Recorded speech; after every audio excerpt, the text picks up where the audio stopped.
Assalamualaikum warahmatullahi wabarakatuh. Mari klik subscribe di channel ini dan aktifkan tanda loncengnya untuk mendapatkan update pemberitahuan di video berikutnya.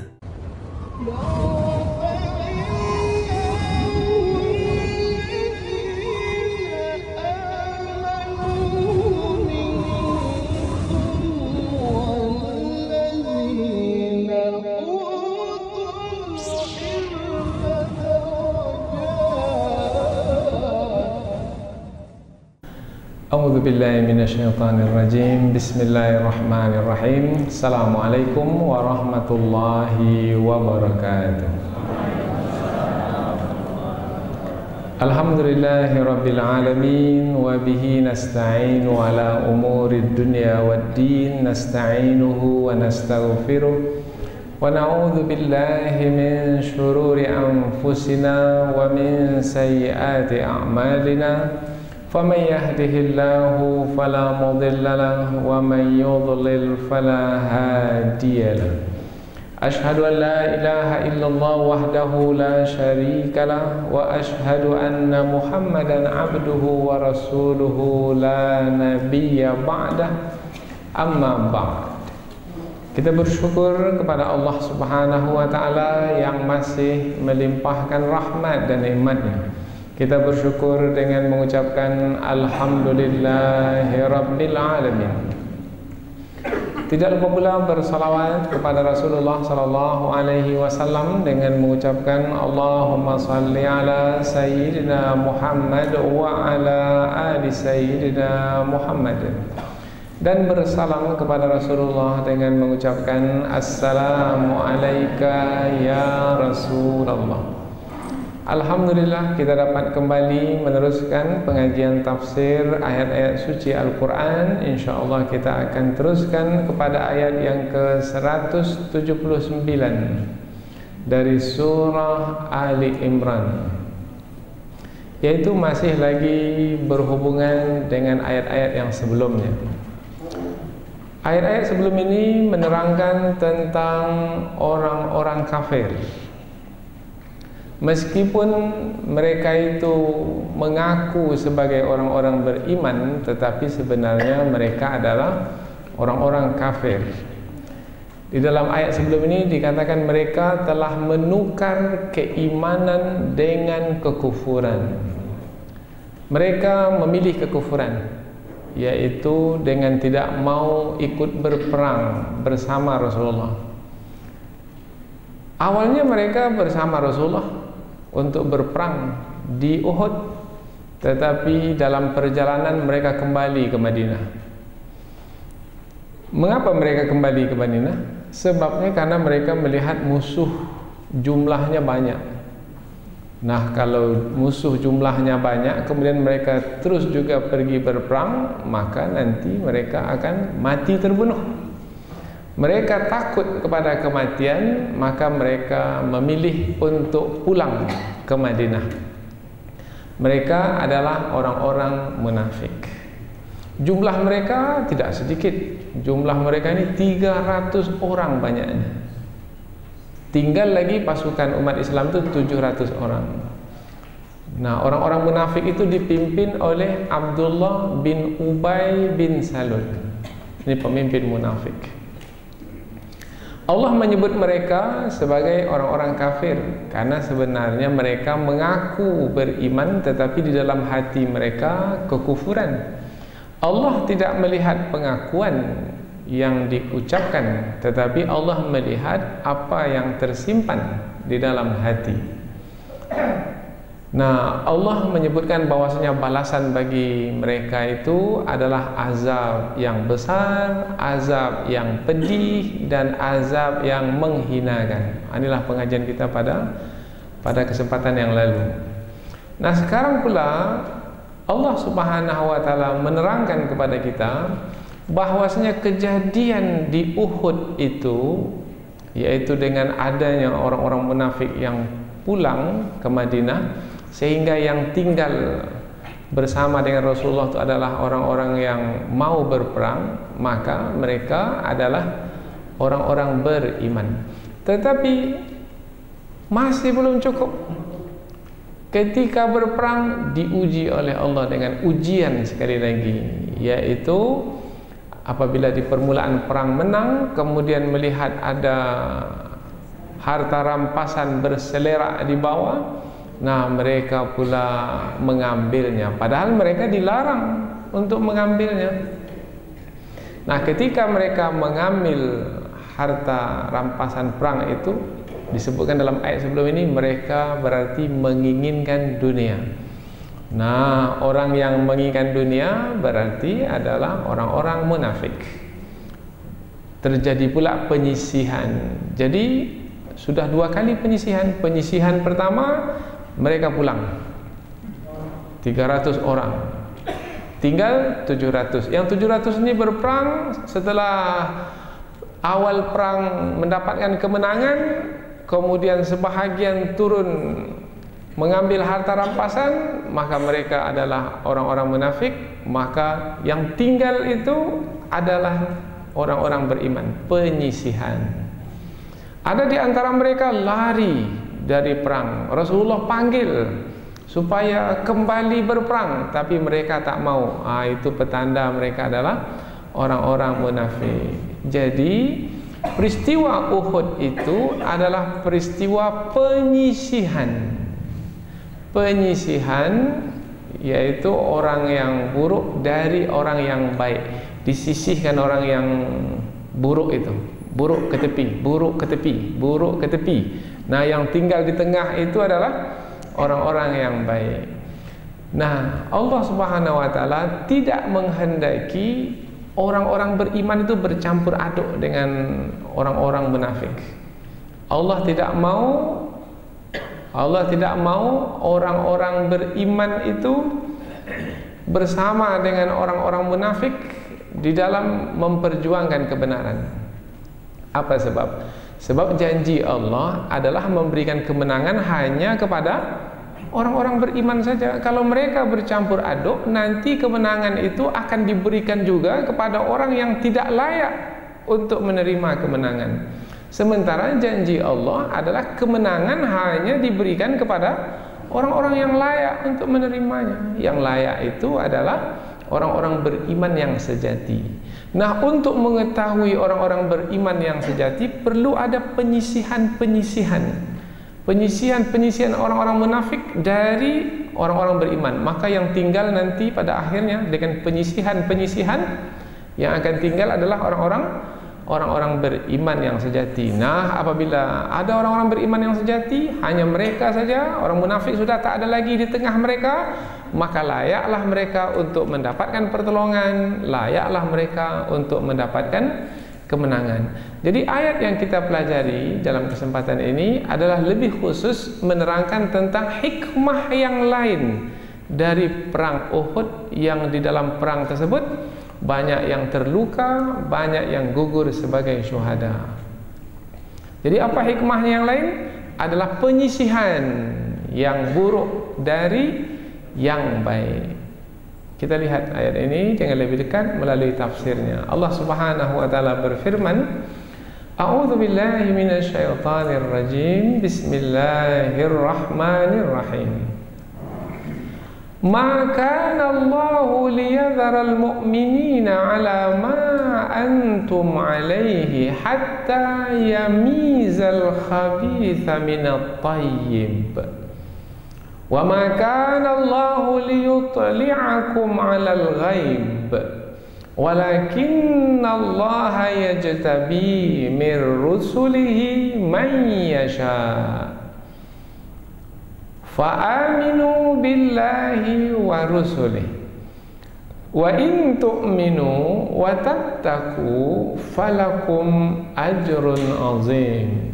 Allah berfirman, maka Allah, sekali-kali Allah tidak akan liyadhara, untuk meninggalkan, al-mu'minin, orang-orang yang beriman, ala ma antum alai, ala atas ma, apa-apa yang antum, kamu, alai, atasnya sekarang ini, yaitu yang masih lagi bercampur aduk antara kamu wahai orang-orang beriman dengan orang-orang munafik. Nah, Allah tak tinggalkan keadaan yang seperti ini hatta sehingga yamizal khabitha minat tayyib. Yamiza membedakan atau menyisihkan, al khabitha yang buruk.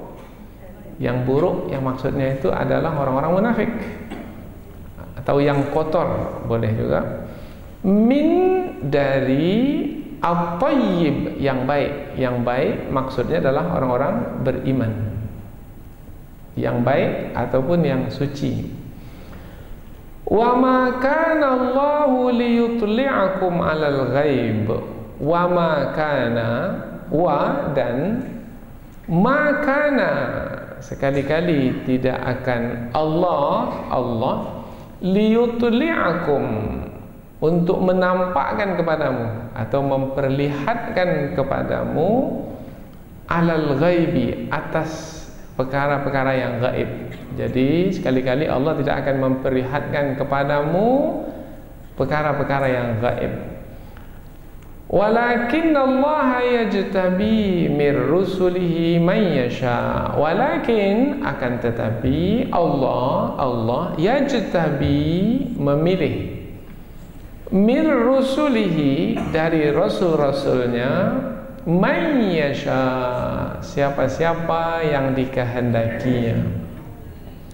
Fa'aminu billahi wa rusuli. Fa'aminu, maka berimanlah, billah, kepada Allah, wa rusulihi, dan rasul-rasulnya. Wa in tu'minu wa tattaqu, dan jika kamu beriman dan bertakwa, falakum ajrun azim, maka bagimu pahala yang besar. Kita lihat terjemahan dari awal ayat.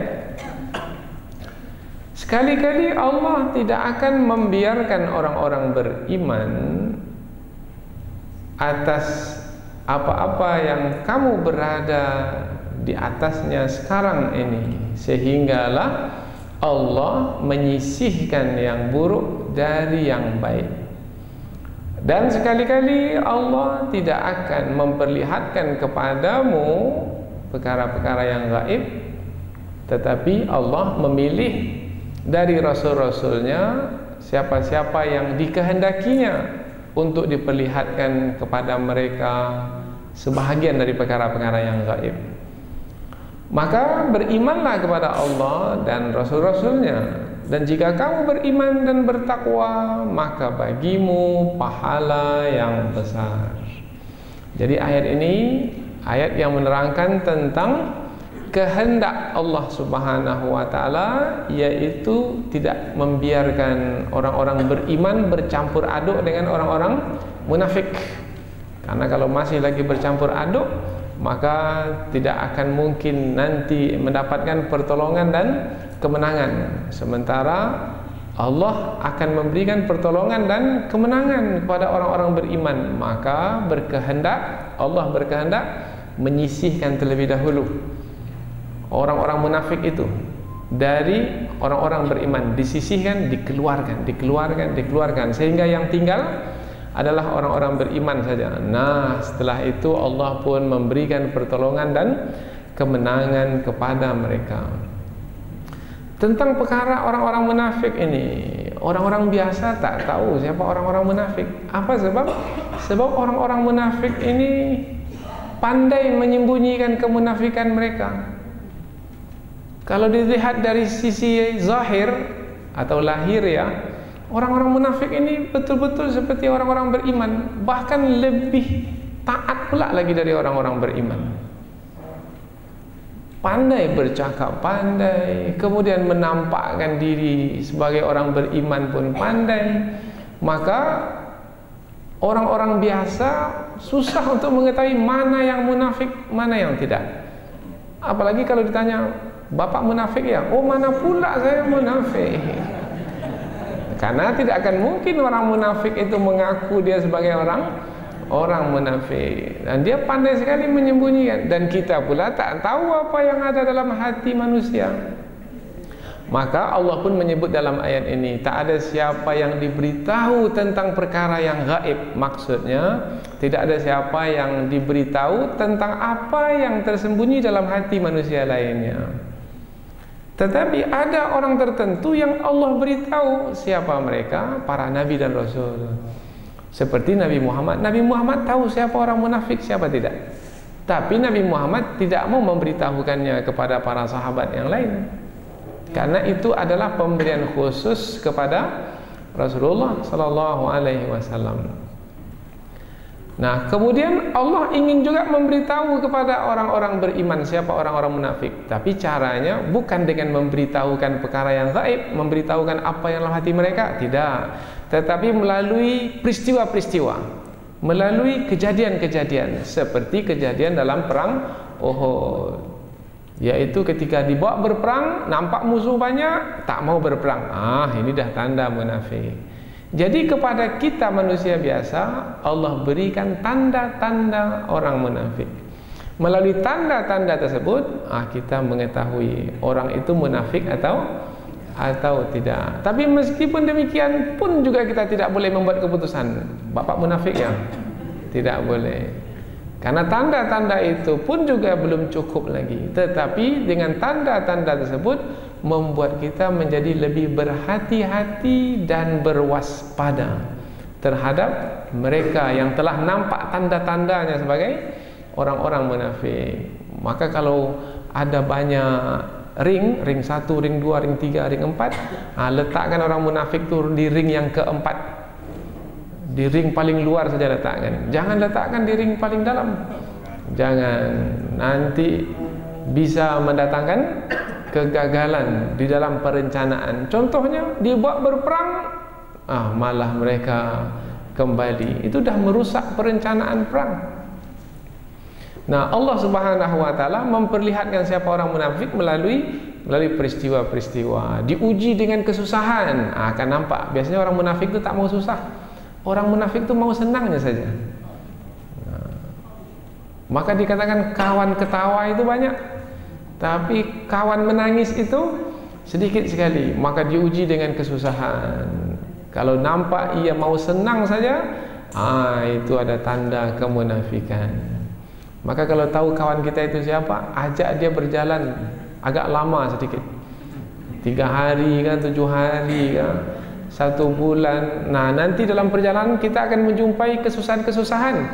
Kalau dia mau menangnya sendiri, senang sendiri, itu munafik lah itu.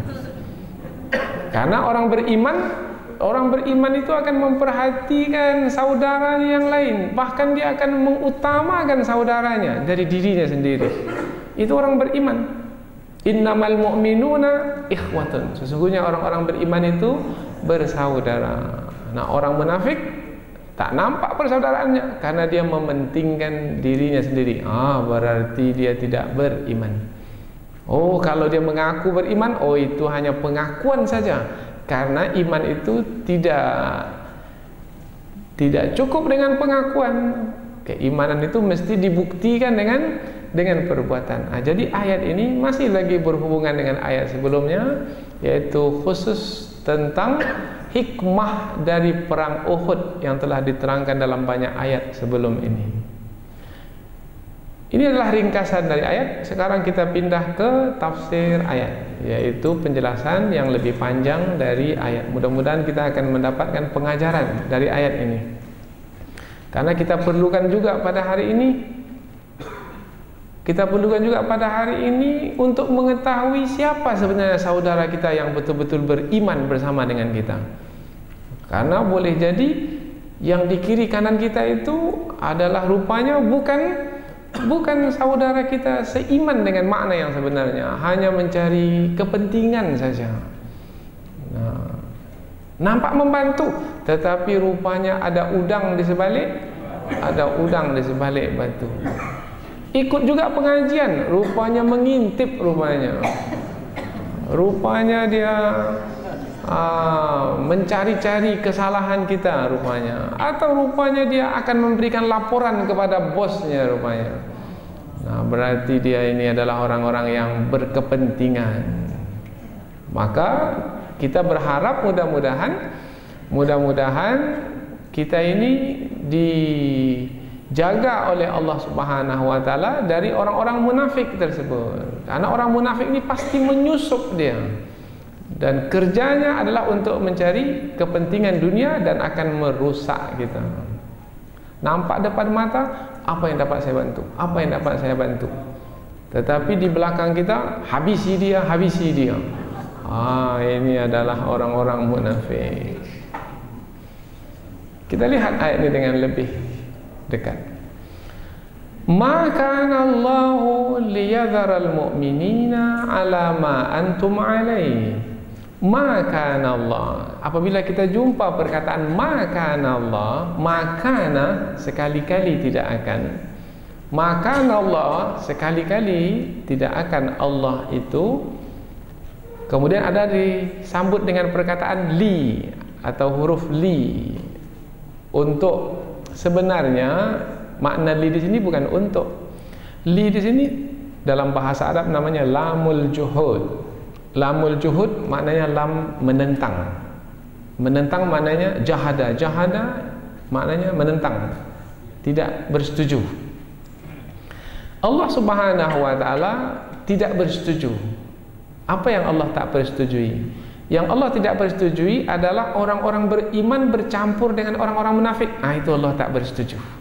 Allah tak akan biarkan orang-orang beriman bercampur aduk dengan orang-orang munafik. Allah tak mau. Nah, apabila Allah tak mau, bermakna Allah akan menyisihkan orang-orang munafik itu dari orang-orang beriman. Hei orang munafik, kamu keluar. Hei orang munafik, kamu keluar. Jadi Allah tidak membiarkan orang-orang beriman itu bercampur aduk dengan orang-orang munafik. Kita kan tak bisa menyisihkan orang munafik dari kita, kan kita nggak bisa. Sebab kita nggak tahu siapa orang-orang munafik itu. Maka kalau kita yang menjalankan kehidupan kita, yaitu menyisihkan orang munafik dari kita, susah. Kita tak akan mampu berbuat demikian. Rupanya Allah tidak membiarkan kita ini menjalani hidup dengan diri kita sendiri. Tidak. Allah ikut campur sekali. Aku tak bersetuju kalau hamba-hambaku beriman itu dicampuri juga oleh orang-orang munafik. Aku yang akan menyelesaikan orang-orang munafik itu. Akan kusisihkan orang munafik itu dari hamba-hambaku beriman. Jadi sebenarnya orang-orang munafik ketika menyusup ke tengah orang-orang beriman, dia telah berhadapan dengan Allah. Sampai masanya nanti yang mata-mata itu mengaku pula di depan kita nanti. Saya betul mata-mata lah Ustaz. Nanti satu ketika. Wallahu a'lam. Ini contoh saja. Yang punya kedengkian-kedengkian, ada kepentingan-kepentingan yang tujuannya adalah untuk memburukkan dan menjatuhkan orang-orang beriman. Orang-orang munafik adalah inginnya menjatuhkan dan memburukkan orang-orang beriman, karena mereka dengki kepada orang beriman. Tapi ketika berada di tengah-tengah orang beriman, mereka akan mengatakan kami juga beriman. Wa idza laqul ladzina amanu qalu amanna. Ketika mereka bertemu dengan orang-orang beriman, mereka mengatakan kami beriman. Wa idza khalau ila syayatinihim qalu inna ma'akum. Ketika mereka bersunyi-sunyi dengan saudara-saudara mereka dari kalangan orang-orang munafik juga, maka mereka mengatakan kami juga sama seperti kamu. Kami ini juga munafik ini. Nah, kami ini kepada orang beriman itu mengapa mengaku beriman? Kami adalah mengolok-olok. Innama nahnu mustahzi'un. Sesungguhnya kami ini orang-orang yang mengolok-olok. Allahu yastahzi'u bihim. Allah membalas olok-olok mereka itu. Nah, bagaimana Allah menyisihkan orang-orang munafik itu dari orang-orang beriman? Telah kita sebutkan tadi, peristiwa Uhud membuktikannya, yaitu mereka ikut sama-sama berperang, tapi 300 kembali pulang karena tidak mau meneruskan pergi ke medan perang. Nah, dengan cara seperti itu terkeluar orang-orang munafik. Nah, jadi mudah sekali bagi Allah untuk menyisihkan orang-orang munafik dari orang-orang beriman. Ini disebutkan dalam surah Ar-Ra'd ayat yang ke-17. Fa ammaz zabadu fayadhhabu jufa wa amma ma yanfa'un nas fayamkuthu fil ardh. Kalau kita lihat buih di atas laut, buih itu tak berguna. Karena tidak berguna, maka buih itu nanti sampai masanya dilempar oleh ombak ke tepi, kemudian dia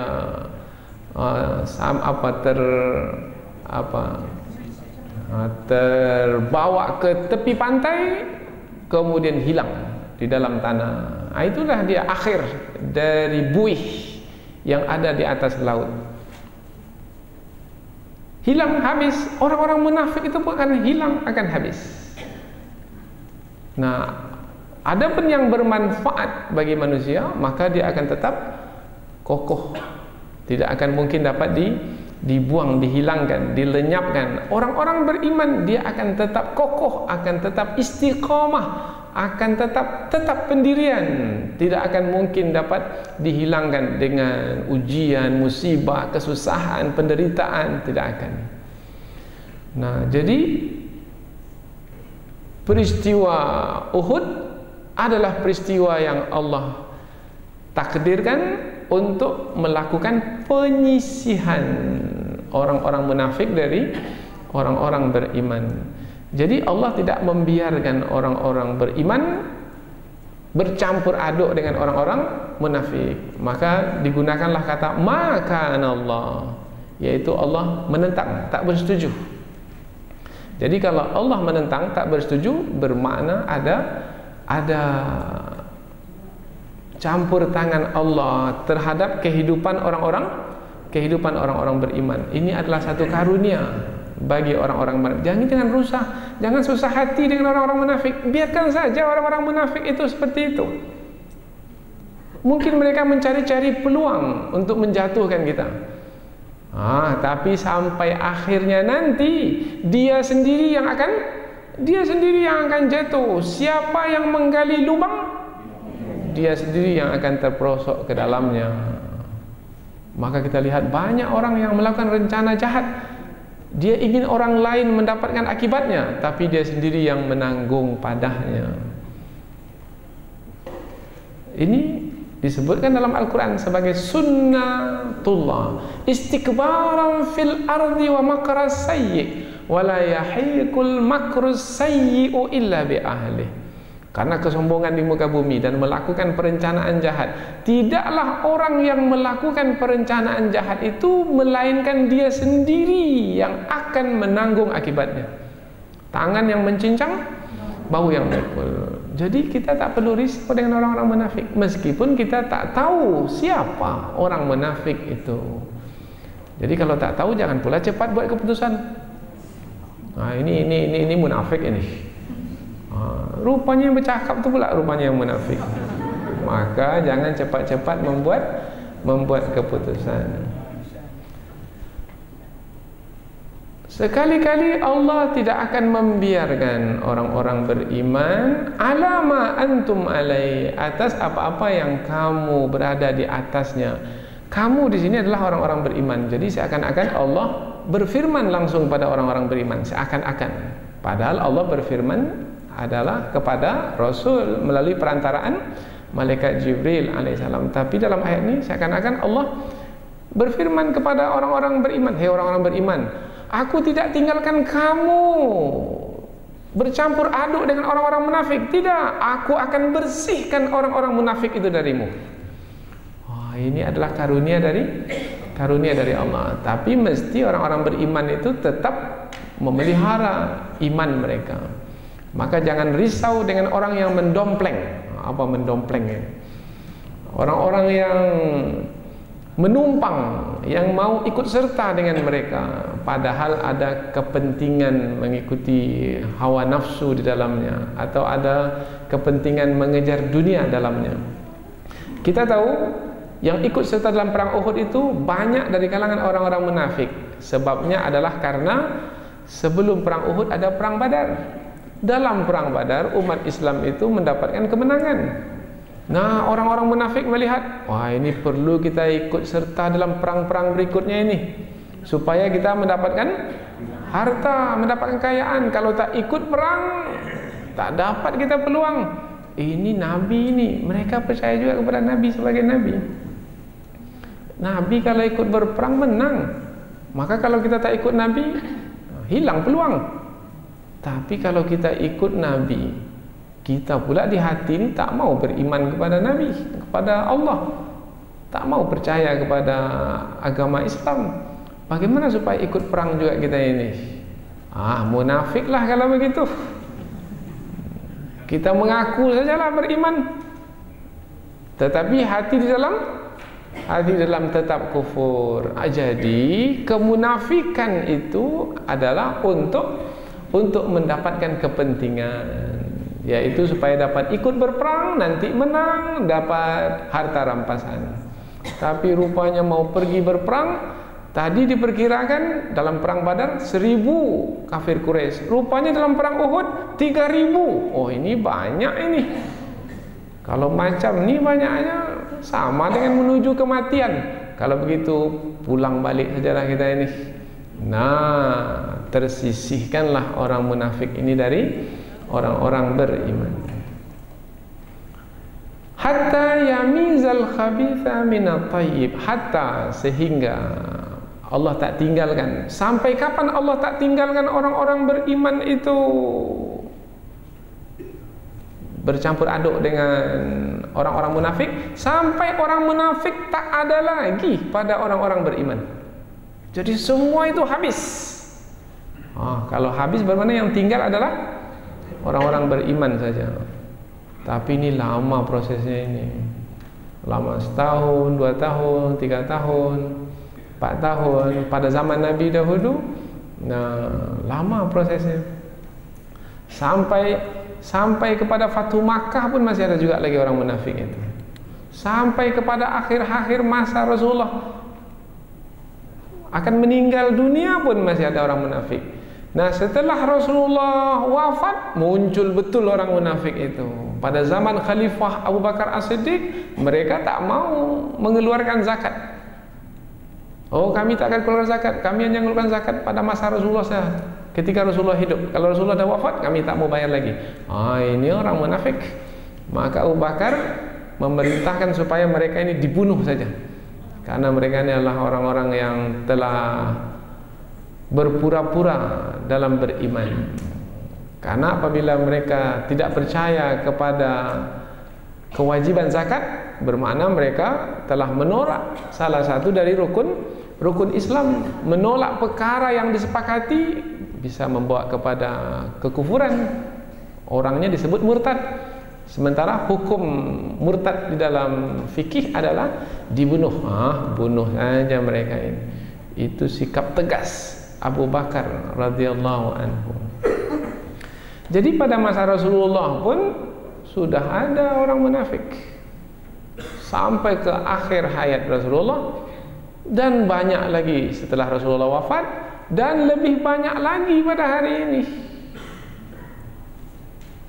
Sangat banyak, karena mereka itu hanya mengejar kepentingan duniawi. Apalagi kalau ilmu tidak cukup, iman pula lemah, dunia sangat dicintai, takut kepada mati, maka yang ada di kiri kanan kita adalah orang-orang munafik. Lalu bagaimana caranya? Caranya mungkin kemunafikan mereka itu disebabkan karena kebodohan, beri ilmu. Mungkin karena kelemahan iman, kuatkan iman mereka. Mungkin karena ragu-ragu, berikan keyakinan, apalagi yang lain. Sampai akhirnya mereka itu meninggalkan kemunafikan. Kalau masih juga lagi tersisa, yang tersisa itu nanti Allah lah yang menyisihkannya. Itu serahkanlah kepada Allah Subhanahu wa taala. Tapi sekali lagi kita sebut, jangan cepat-cepat menyebut orang lain sebagai munafik. Untuk orang munafik disebut dalam ayat ini sebagai khabith. Khabith itu maknanya kotor atau buruk. Kemudian untuk orang-orang beriman, Allah menyebut dalam ayat ini sebagai at-tayyib. Tayyib maknanya baik atau bagus. At-tayyib ini dari kata taba, yatibu, tib. Tib maknanya adalah minyak wangi. Mengapa minyak wangi disebut minyak wangi? Karena dia baik, memberikan bau yang sedap. Nah, tapi ada lagi yang memberikan bau yang busuk. Apa? Yang mengeluarkan bau yang busuk? Bangkai. Maka bangkai itu disebut al-khabith. Jadi lawan al-khabith adalah at-tayyib. Biasanya juga dalam Al-Quran Allah menyebut kalau at-tayyib itu adalah yang halal, yang baik. Al-khabith adalah yang haram. Orang yang melakukan ketaatan disebut at-tayyib. Orang yang melakukan pelanggaran, kemaksiatan disebut al-khabith. At-tayyibuna lit-tayyibin wal khabithuna lil khabithat. At-tayyibuna lit-tayyibat, yaitu laki-laki yang baik itu akan dipasangkan dengan perempuan yang baik. Kemudian laki-laki yang buruk, yang melakukan perzinahan, yang melakukan kemaksiatan, maka akan dipasangkan nanti dengan perempuan yang melakukan perzinahan juga sama. Allah Subhanahu wa taala tahu mana yang baik, mana yang buruk, dan Allah pula yang memasangkan dengan keadilan dari sisinya. Jadi Allah gunakan kata al-khabith, al-tayyib, al-khabith untuk orang munafik dan at-tayyib untuk orang-orang beriman supaya mudah memahami. Mungkinkah yang kotor itu bersama dengan yang bersih? Tidak. Yang kotor itu mendatangkan penyakit, maka mesti dibuang. Kita pun juga demikian. Kita akan buang yang kotor-kotor dari tubuh kita, mengeluarkan toksit dari tubuh, karena nanti kotoran itu akan mendatangkan penyakit. Orang munafik itu kotor. Kalau berada di tengah orang-orang beriman, dia akan mendatangkan penyakit ke atas tubuh orang-orang beriman.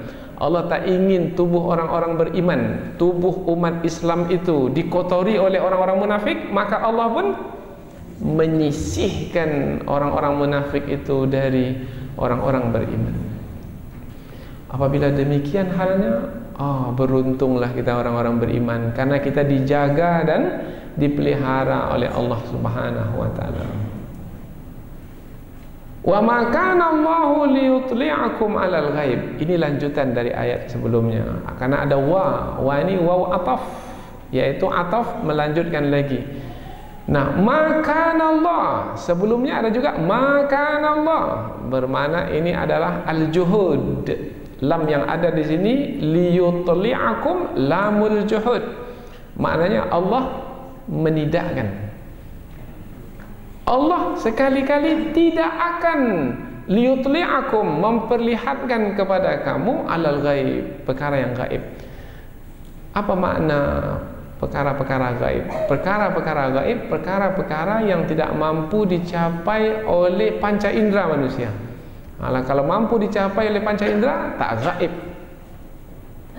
Tidak mampu dicapai. Apa yang tak mampu dicapai?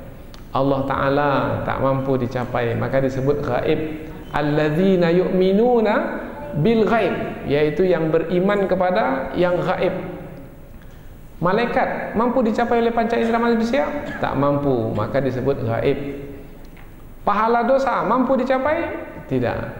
Hari akhirat mampu dicapai? Tidak. Surga neraka mampu dicapai? Tidak. Azab kubur mampu dicapai? Tidak. Nah, yang tak mampu dicapai oleh panca indera manusia disebut perkara-perkara yang gaib. Kalau mampu dicapai, tidak gaib. Mungkin ada di antara kita itu tak mampu mencapainya, tetapi orang lain mampu mencapainya, maka dia tidak disebut perkara yang gaib. Umpamanya harta kita hilang, kita tak mampu mencapainya karena hilang, tak ada di sisi kita, sudah dicuri oleh orang lain. Tetapi orang yang mencurinya dapat tak melihat harta benda kita itu? Dapat. Kita dapat tidak melihat harta benda yang dicuri orang itu? Tidak. Kita tak mampu mencapainya. Tapi orang lain ada yang mampu mencapainya. Orang yang mencurinya dapat melihatnya. Maka barang yang hilang itu tidak disebut sebagai perkara yang gaib. Perkara itu disebut gaib, semua orang tak mampu untuk mencapainya. Tetapi ada orang tertentu yang Allah beritahu untuk dapat melihat perkara yang gaib itu. Allah beritahu kepadanya. Dengan pemberitahuan Allah, maka ia pun bisa mencapai perkara yang gaib. Siapa mereka? Para nabi dan rasul. Maka lanjutan ayat, walakinnallah, akan tetapi Allah, kalau disebut kata akan tetapi, bermakna hukum yang sesudahnya itu berbeda dengan yang sebelumnya. Kamu tak akan dapat mencapai perkara yang gaib. Tetapi, nah, bermakna ada yang bisa. Siapa? Walakinnallaha yajtabi mir rusuli, akan tetapi Allah memilih dari rasul-rasulnya mayyasha, barang siapa yang dikehendakinya untuk diperlihatkan kepadanya perkara-perkara yang gaib. Umpamanya Nabi Muhammad dipilih oleh Allah, sehingga Nabi pun melihat perkara yang gaib. Umpamanya Nabi pernah melihat malaikat Jibril alaihissalam, pernah, padahal malaikat Jibril itu tak mampu dicapai oleh manusia biasa. Umpamanya Nabi bisa tidak melihat surga dan neraka? Bisa. Dan Allah perkenankan untuk melihatnya, bahkan bukan hanya melihatnya, masuk ke dalamnya sekali, yaitu pada waktu peristiwa Isra dan Mi'raj. Mengapa bisa? Mengapa bisa? Sebab Allah memperkenankan Nabi tersebut. Tetapi manusia biasa tidak. Jadi orang-orang tertentu Allah perkenankan. Kita mampu tidak melihat yang disimpan oleh orang munafik di dalam hati mereka? Tidak mampu. Tetapi Nabi Muhammad mampu. Nabi Muhammad mampu. Nah, apabila Nabi mampu, berarti ada yang membuat Nabi itu mampu. Siapa yang buat Nabi itu mampu? Yang mengetahui dan yang menguasai perkara yang gaib itu, yang membuat Nabi menjadi mampu. Maka kalau kita bersama dengan Allah yang gaib, maka sebenarnya bukan yang nyata saja yang dapat kita tangkap, yang tak nyata pun kalau Allah perkenankan, kita pun boleh dapat tangkap. Kalau Allah perkenankan. Biasanya para wali-wali Allah, wali-wali Allah itu adalah yang dekat dengan Allah, beriman, bertakwa kepada Allah, dekat sekali. Akhirnya Allah berikan cahaya ke dalam hatinya, yang dengan cahaya tersebut wali Allah itu dia mengetahui apa yang tidak diketahui oleh orang lain. Ia disebut sebagai firasat. Nah, firasat orang yang bertakwa itu adalah bahagian dari pandangan kenabian. Ittaqu firasatal mu'min. Dalam hadis Nabi, hati-hati dengan firasat orang beriman. Fa innahu yanzuru binuri qalbih. Sesungguhnya dia melihat dengan cahaya hatinya. Kalau macam ini jadinya lain ini. Dia sudah bisa memprediksi. Bukan bermakna dia tahu perkara yang gaib, tidak. Tetapi Allah berikan kepadanya kepekaan, sensitif terhadap perkara itu.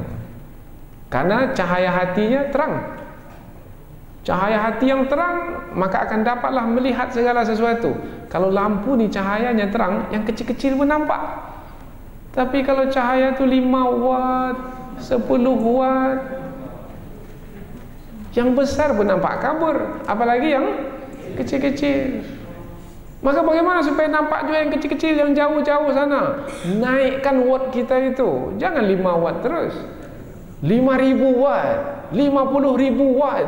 Macam lampu apa itu? Lampu sorot. yang sangat besar sekali wattnya, sehingga satu wilayah ini bisa ia terangi, nampak segala sesuatu. Dan cahaya lampu ini dia tidak menembus perkara yang gaib, tetapi cahaya hati dia bisa menembus perkara yang gaib. Maka hebat kekuatan hati manusia, karena hati itu bersambung dengan Allah yang gaib. Maka apabila bersambung dengan Allah yang gaib, Allah akan berikan keistimewaan sehingga dapat pula lah melihat perkara yang gaib apabila Allah menghendaki. Maka ada ujung ayat, may yasha, siapa-siapa yang Allah kehendaki. Lalu apa yang perlu kita buat? Yang perlu kita buat ujung ayat, fa aminu billahi wa rusuli. Maka berimanlah kepada Allah, senantiasalah kuatkan keimanan kepada Allah dengan melakukan ketaatan kepada Allah, wa rusulihi, dan rasul-rasulnya. Dan apabila pada masa Rasulullah adalah rasul yang terakhir, yaitu Nabi Muhammad sallallahu alaihi wasallam, beriman kepada Allah dan kepada rasul yang terakhir. Wa in tu'minu, dan jika kamu beriman kepada Allah dengan taat kepada Allah dan Rasulnya, wa tattaqu, dan bertakwa. Disebut di sini beriman, bertakwa. Jadi ada beda antara beriman dengan bertakwa? Ada. Mana yang lebih tinggi, kedudukan orang beriman atau kedudukan orang bertakwa? Kedudukan orang yang bertakwa. Karena orang yang bertakwa itu adalah orang yang membuktikan keimanan mereka. Maka di dalam seruan Allah ketika kewajiban haji disampaikan, Allah menyeru orang-orang beriman, ya ayyuhalladzina amanu, wahai orang-orang beriman. Allah menyeru orang-orang beriman, kutiba alaikumusiyam, diwajibkan atas kamu berpuasa, kama kutiba alal ladzina min qablikum, sebagaimana diwajibkan atas orang-orang sebelum kamu, la'allakum tattaqun, mudah-mudahan kamu bertakwa. Kamu berpuasa membuktikan keimananmu itu, kamu jadi orang yang bertakwa. Jadi setiap orang yang bertakwa beriman, tetapi tidak setiap orang yang beriman bertakwa. Karena ada orang yang beriman tetapi tidak membuktikan keimanan mereka itu, tidak membuktikan, tak jadi orang bertakwa. Nah, apabila mau beriman, mau bertakwa, Allah sediakan. Apa yang Allah sediakan untuk mereka? Falakum, maka bagimu ajrun azim. Ajrun, pahala, azim, besar.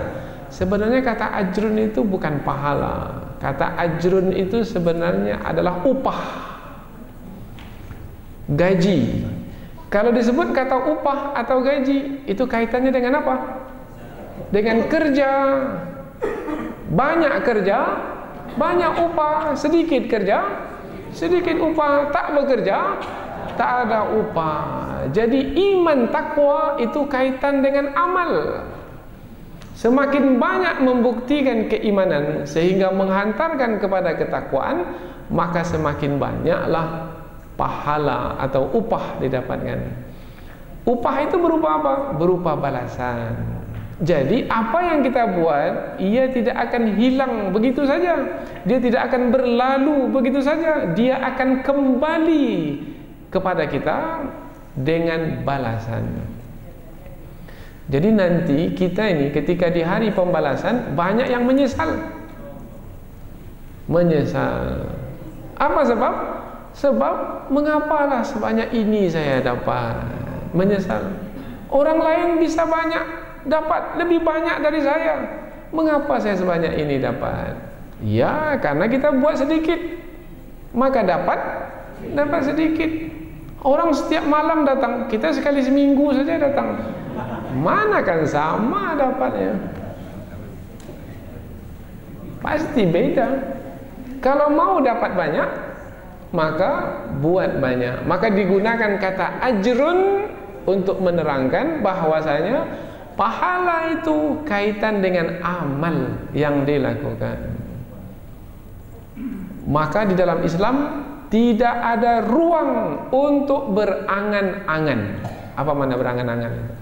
Mengharap-harap tapi tak bekerja. Kalaulah nanti saya masuk surga, surga yang paling tinggi, kan enak kan? Berangan-angan, tapi dia tidak melakukan amal, maka sia-sia. Tapi untuk beramal ketika di dunia berat. Apa sebab berat? Sebab ada yang menghalang kita untuk beramal, sehingga menjadi berat. Apa yang menghalang kita untuk beramal ketika di dunia ini? Dari dalam diri kita, hawa nafsu. Alah, hujanlah malam ni, tak usahlah ikut tafsir lagi, nanti demam nanti kita di rumah sajalah. Nah, hawa nafsu, dia mau beristirahat, padahal dia tidak tahu bermakna bahawa sesaat di majlis ilmu itu lebih baik dari beribadah bertahun-tahun.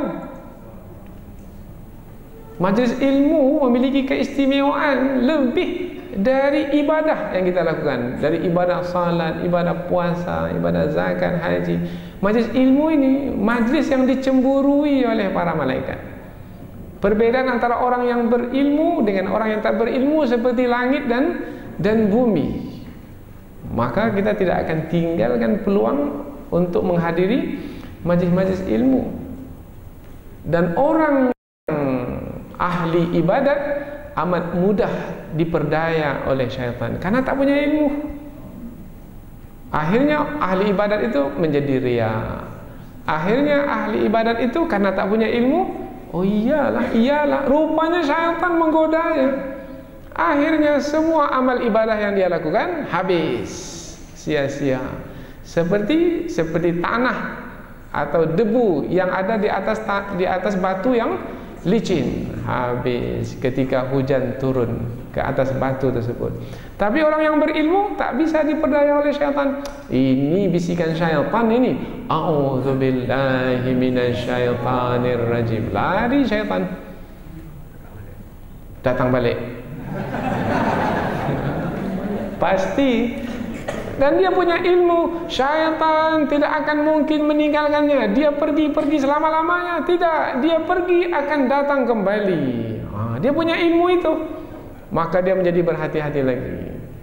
Nah, supaya syaitan itu tidak datang lagi, maka dia pertingkatkan keimanan dan keikhlasan.